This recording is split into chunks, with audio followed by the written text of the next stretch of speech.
పేదవాడి పక్షాన నిలబడతాం, ప్రజా గొంతుకై నినదిస్తాం. వాయిస్ ఆఫ్ వాయిస్లెస్, తెలుగువారి మనస్సాక్షి సాక్షి టీవీ. సాక్షి టీవీ ప్రసారాల కోసం మీ స్థానిక కేబుల్ ఆపరేటర్ని వెంటనే సంప్రదించండి.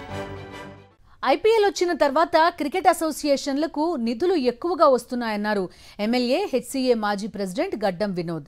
డబ్బులు రావడం మొదలైనప్పటి నుంచి హెచ్సీఏ క్రికెటర్స్ను తయారు చేయడం మానేసి దోపిడీపైనే దృష్టి పెట్టిందని ఫైర్ అయ్యారు. ఫేక్ సర్టిఫికేట్తో జగన్మోహన్ రావు ఎన్నికల్లో పోటీ చేశారని, ఎన్నికల నిర్వహణపైన తనకు అనుమానం ఉందన్నారు. హెచ్సీఏ హైదరాబాద్ ఇమేజ్ని డ్యామేజ్ చేస్తోందని ఆందోళన వ్యక్తం చేశారు. సిఐడి అడిగితే హెచ్సీఏలో జరిగిన అవినీతిపై వివరాలు అందిస్తానంటున్నారు గడ్డం వినోద్.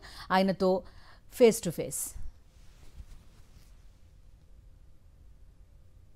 హైదరాబాద్ క్రికెట్ అసోసియేషన్లో అవినీతి జరిగిందంటూ వచ్చిన ఆరోపణల నేపథ్యంలో సిఐడి విచారణ చేపట్టింది. సిఐడి విచారణలో కొన్ని కీలక అంశాలు తెరపైకి రావడంతో సిఐడి ప్రస్తుత హెచ్సీఏ ప్రెసిడెంట్ జగన్మోహన్ రావుతో పాటు మరికొంతమంది సభ్యులను కూడా అరెస్ట్ చేసింది. దీనిపైన మనతో మాట్లాడడానికి హెచ్సీఏ మాజీ అధ్యక్షుడు గడ్డం వినోద్ ఉన్నారు. సార్ చెప్పండి, హెచ్సీఏకి సంబంధించి అవినీతి జరుగుతుందంటూ కూడా చాలా నుంచి కూడా ఆరోపణలు వస్తున్నాయి, కానీ విచారణ మాత్రం చాలా ఆలస్యంగా జరిగిందనే విమర్శలు వస్తున్నాయి. నిజానికి హైదరాబాద్ క్రికెట్ అసోసియేషన్ ఆటగాళ్లను తయారు చేయడం పక్కన పెట్టి రాజకీయాల్లో ఎక్కువ కూడా ప్రాధాన్యత ఇస్తుందనే విమర్శలు వస్తున్నాయి. దీనిపైన ఏం చెప్తారు? It is better late than ever. ఈ మాట నేను ఎందుకు అంటున్నానంటే, దాదాపు బీసీసీఐ ఇండిపెండెంట్ అయినాక ఏ రోజు ఐపీఎల్ స్టార్ట్ అయిందో లిక్విడిటీ ఆఫ్ బీసీసీఐ చాలా పెద్ద ఎత్తున పెరిగింది. ఈ ఐపీఎల్ వచ్చిన తర్వాత చాలా ఫండింగ్ పెరిగింది. పెరిగిన తర్వాత ఏ అసోసియేషన్ అయినా కానీ, ఏ బాడీ ఉన్నా కానీ, ప్రత్యేకంగా హైదరాబాద్ క్రికెట్ అసోసియేషన్లో అవినీతి అనేది సమస్య చాలా పెద్ద ఎత్తున పెరిగింది. ఎందుకంటే మేము ఉన్నప్పుడు అప్పుడు స్టార్ట్ అయింది, అంటే ఐపీఎల్ అప్పుడే స్టార్ట్ అయింది, ఫండింగ్ కూడా స్టార్ట్ అయింది.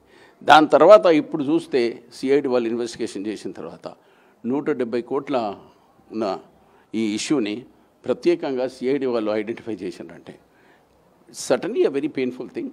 హెచ్సీఏలో ఉన్న సెక్రటరీలు అందరూ బాధపడుతారు. ఈ ప్రెసిడెంట్ గారు వాళ్ళందరూ చేసినందుకు గవర్నమెంట్ రైట్ యాక్షన్ తీసుకుంది. ఇంకా పర్పస్ఫుల్గా ఏదో వస్తుందో ఇన్వెస్టిగేషన్లో right and appropriate action will be taken against the concern people.